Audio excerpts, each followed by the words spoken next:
So I just showed how I fixed the overdrive solenoid. Well, actually, I showed it working, and I had to rebend this contact point, but I had to rebend it in a way that that tab is still sticking out. And depending on how you bend it, if it might be, if it's not in a good position, it'll either it will not disengage. So what will happen is if it's bent downwards, then the core here, or the plunger, will not be able to move it down. It will not turn off, and that's a problem. Then all the electricity is still going through the terminals, and that's not meant to happen. So now that we got that out of the way, go through how and why this happened. So something caused this terminal to be permanently connected. Something caused it to not disconnect for whatever reason. So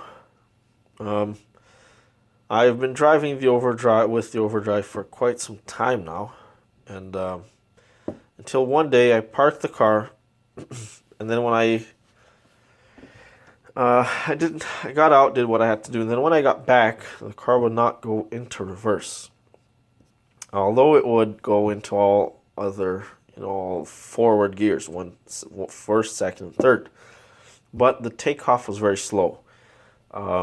I noticed that the overdrive was still working because I was still able to go over 100 kilometers an hour at very low RPMs of the engine.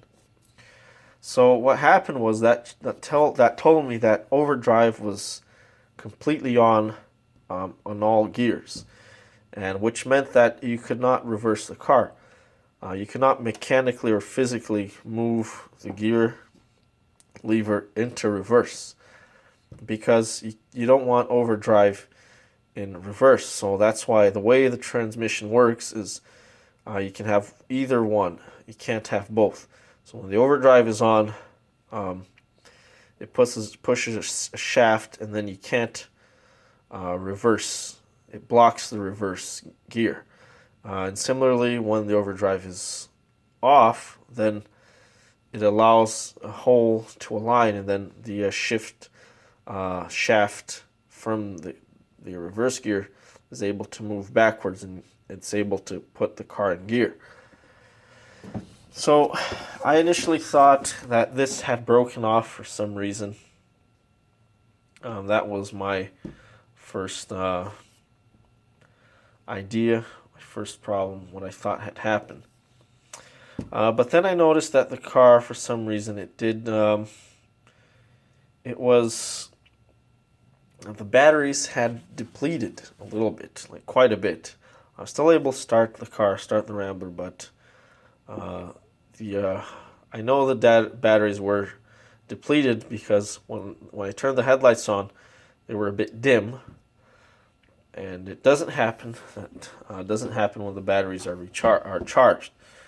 As soon as you turn the headlights on, the headlights are nice and strong. And the cranking of the engine, with the starter motor, was very slow. So that tells me that told me that the something had depleted the battery.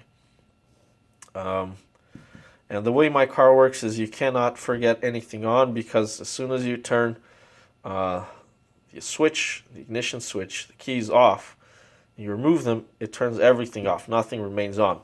On various cars, even to this day, you're still allowed. You can still leave headlights and radio on, even when you remove the keys, which to me is not a good design. It's a bad design because you can forget things on. Whereas in my car, you have to have the key in the ignition to be able to power up the lights. They don't have to be. The car doesn't have to be on, but the key has to be on the second position. And then again, so you can't really forget anything on. And then when I got back home, I realized that the that the relay was still on, even though the overdrive is supposed to be off. So it's impossible for this to remain on unless it's mechanically stuck here. It's impossible for it to remain on the extended position, which is the overdrive, unless you have power going to the positive. So as soon as I got home, I removed the fuse from the relay.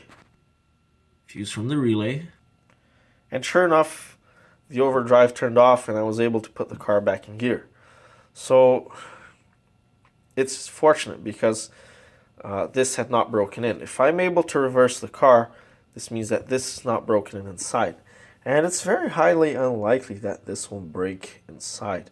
There's not a lot of force going against this thing. So it's very, very highly unlikely, unless maybe a transmission has been sitting inside, next to the ocean with salt for many years. Unless that's the case, it's very, very highly unlikely this to break inside. So something caused the relay to be closed, sorry. And if you watched, or if you haven't watched my how to repair a starter relay on a Thunderbird, and you should watch it because that was exactly the problem that I had here. Something caused the relay contact points to be fused together, closed, open. And that usually happens when there's too much amperage going through the system. And when those contact points close together, they actually sort of weld themselves together. It creates a weld. So that's, before going any further, I'd like to mention that's why, a really good reason why, I like to put electrical grease on contact points and wherever possible, because that grease will prevent the points from seizing together, because it creates that lubrication and dissipates the heat, and it prevents those points from welding together. They don't come from the factory like that, so that's one point. Or I like to use anti-seize. Anti-seize works really well too, and it allows current to pass through. Some greases, they sort of block or impede the flow of current, and they're non-conductive. So that's what I'd like to say. Now, the big question is, what caused the relay to fuse together shut? When I first got the car, it came with a very low amperage relay, so it's probably a 10 amp. And as soon as I used the car, the overdrive, it burnt out. So I suspect somebody put that in, or it was under-designed. So I ended up putting a 40 amp fuse in instead, which was probably not the best option. I now just replaced that 40 amp fuse with the 20 amp, although the 40 amp fuse did not burn. So it burnt this instead, which is not good.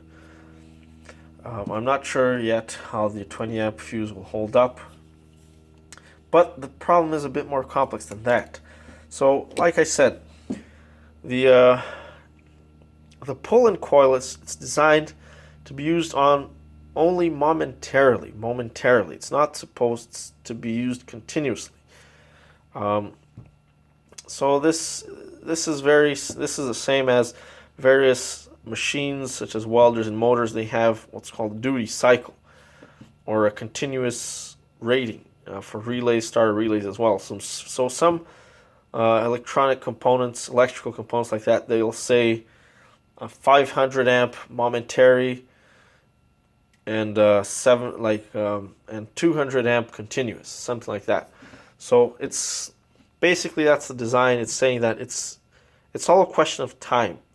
And the longer you keep an electrical component, especially an electromagnet, on, it will heat up.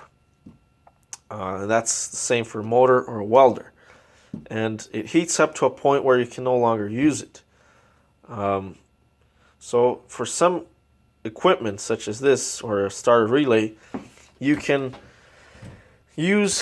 put 500 amps through it, but only for a short amount of time, because at that high of an amperage, that's probably not accurate. So it's probably not 500 amps, it's probably 200. Yeah, okay, let's use a more realistic number. So at 100 amps, it will heat up in, I don't know, 30 seconds or so. I don't know exactly how much, and this varies between each electrical component. But it's designed to be able to use 20 amps continuously. So at 20 amps, you can use it continuously. You can stay on for hours or days, right? Because it's able to dissipate that amount of heat. So there is a point, there's a line where there's how can I say this? There is a threshold where there's a certain amperage that the ability of the component to dissipate the heat is equal to the amount of amperage it can handle. So once you're past that, then it's no longer able to dissipate enough heat. And then, with enough heat, everything melts and wires short circuit, the enamel on the wires melts off, and well, then it's literally toast. So there's that maximum continuous amperage, and then there's the momentary amperage. This thing operates on momentary amperage, basically. So it's able to handle, I think, 30 amps, that's what the manual says, momentarily. So if that relay or whatever happens to cause this to be on permanently, then this thing will toast. Now, fortunately, it toasted this part first before actually melting any of the wires. So this basically acted as a fuse. But if this was thicker, then the wires would melt before this arm here, and then we'd be in deep shit, because this thing is very expensive. Again, nothing compared to modern cars. Sensors cost $600. Any repair on a modern car now is over $1,000, easy. So, a new solenoid costs about $300 new, and you can often get them for less than that, used or old stock, new old stock NOS. But still, they're at least $100. So it is an expensive part, and I would like to identify exactly what happened, so that it doesn't happen again. And so what I am going to do is install another relay, a starter relay, behind that relay, because a starter relay is pretty much the toughest relay you can get. So with the starter relay, in series with the overdrive relay, I will ensure 100% that the relay remains off. Now, let's say the overdrive just got stuck inside for some reason. Well, as long as there's no electricity going through this here, then that's not really a problem. That's a mechanical problem at most.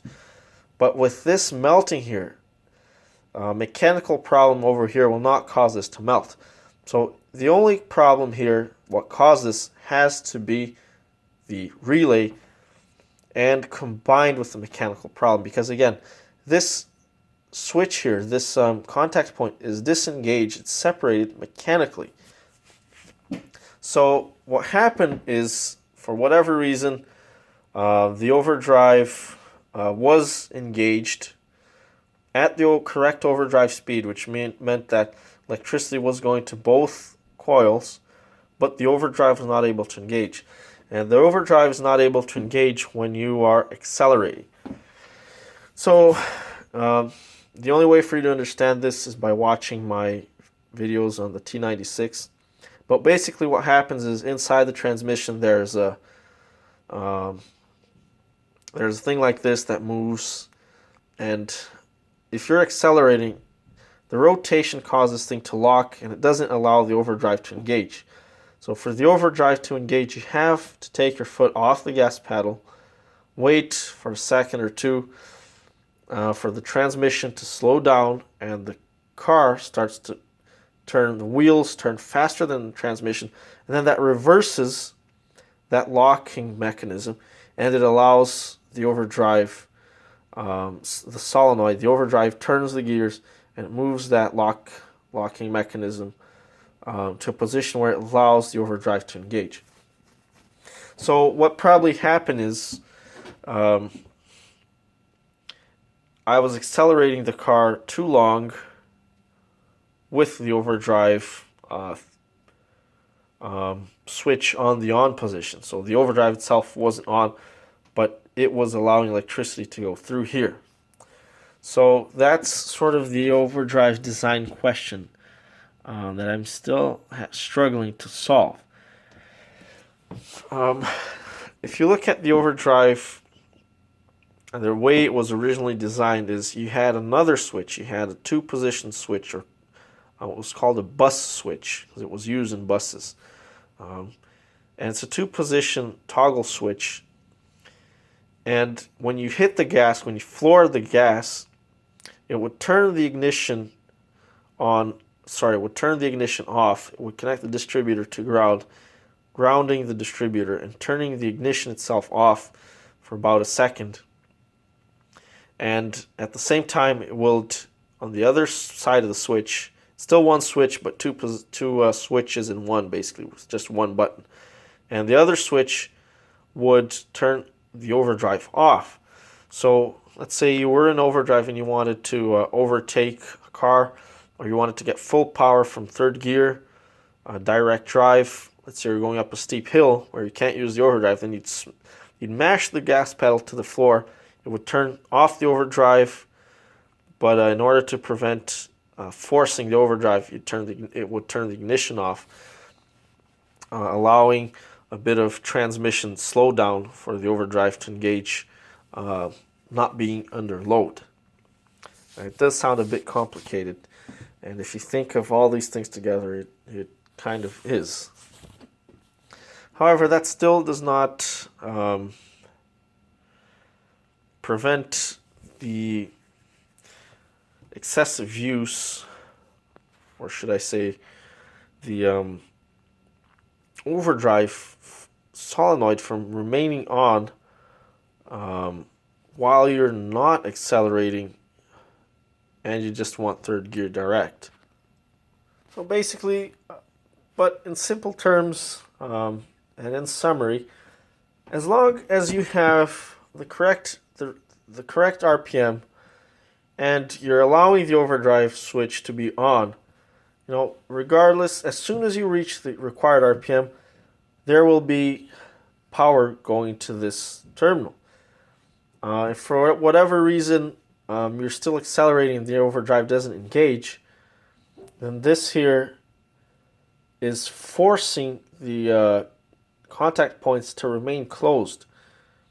So as long as the overdrive isn't engaged, then you will have power going to the pull-in coil, which is bad because we only want it to be momentary. We don't want it to stay on for any amount of time. Longer than, I don't know. Now that's a problem. How long is momentary? How long does it take for this to melt? Right? I actually had it on. It was probably on for over 2 hours because I left, like I said, you have to go back to what happened. I left my car, and when I came back, the two batteries, remember, I have two batteries in the Rambler, and they were, pretty much depleted. So this thing stayed on for a large amount of time. So realistically, like I said, I've been driving, I use the overdrive quite a bit. So if it was a design fault problem, then it would have already happened. Um, but realistically, would you actually be driving with the overdrive on for over an hour straight, an hour straight on a hill, so that you had the overdrive but switch on the on position? Let's say you forgot it, and you were continuously accelerating the car for 1 hour. That's not really realistic, I wouldn't say. And with the correct fuse, the fuse will go before this goes. I would like to add a thermistor, which is a thermal switch, so that if whatever happens, the problem with the fuse is as soon as the fuse goes, then it doesn't reset itself. So if we have a resettable fuse or a circuit breaker, that would solve our problem and protect this for sure. And put that along with another relay, a starter relay, to ensure that the relay turns off. So let's say the relay fuse is shut, well then the starter relay will turn it off and will prevent continuous flow of electricity through these points, and will also prevent the batteries from discharging. So I haven't done that, but there's a lot of things together, and a relay on the battery will prevent any voltage leak, right? So what happens is sometimes you turn the car off, but there's a short circuit somewhere, a light bulb or a gauge or a wire, whatever. And then when you come back to the car, the batteries are dead. So that's why I'd like to have a big relay to prevent this kind of thing from happening, as well as discharging the battery. So again, realistically, I don't think, and again, some people, you might be thinking, well, the toggle switch, that two-position switch, which is expensive, by the way, not too expensive. Probably, I think last time I checked it was like $20 and plus 10 for shipping for that switch. So it's a $30 switch. But that switch would only turn the overdrive off, even at the correct RPM, only if you smashed the gas pedal. So sometimes you're going up a hill, you don't need to smash the gas pedal doesn't have to be all the way to the floor. So that still would not prevent this from happening. And again, it's like I said, it's only at the very maximum extent of the gas pedal that it would work. I'm thinking of it now, and there are other ways you could redesign it with springs so that the switch would turn off earlier. So let's say in the middle of gas pedal travel, but you'd still be able to push the gas pedal all the way to the floor. I don't know if you understand what I'm saying, but unless we had something like that, then this still would happen. But my great question is, what exactly caused that relay to fuse itself shut? Under no circumstances should that happen. So I'm pretty sure that that relay, and I didn't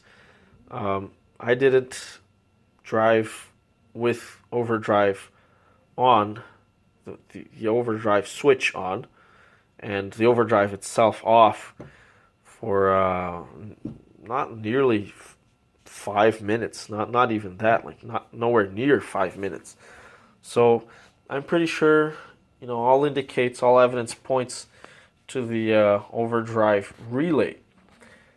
And again, like I said, just going over that scenario again. Let's say you have the overdrive switch on the on position. You are at the correct RPM.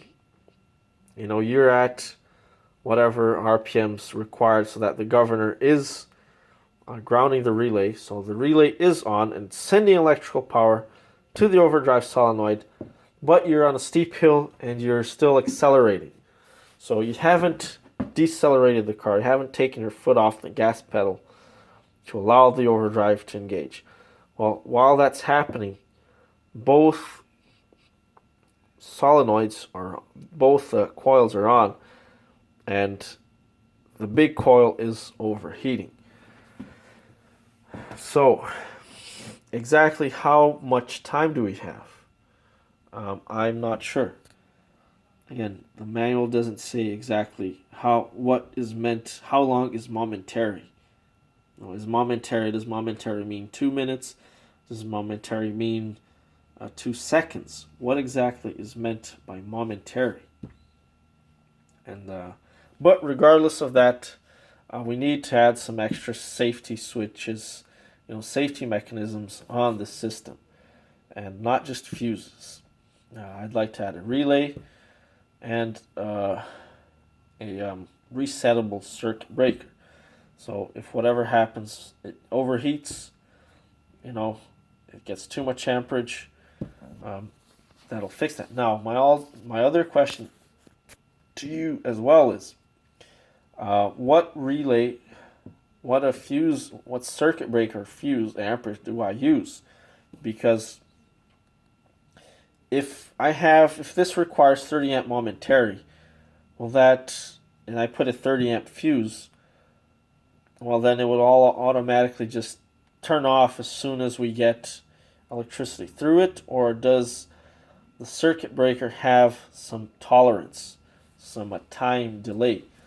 Remember, this is only this is only a short amount of time, or not. So there's a lot in play here, and it really needs some advanced electrical data and knowledge here to completely solve this.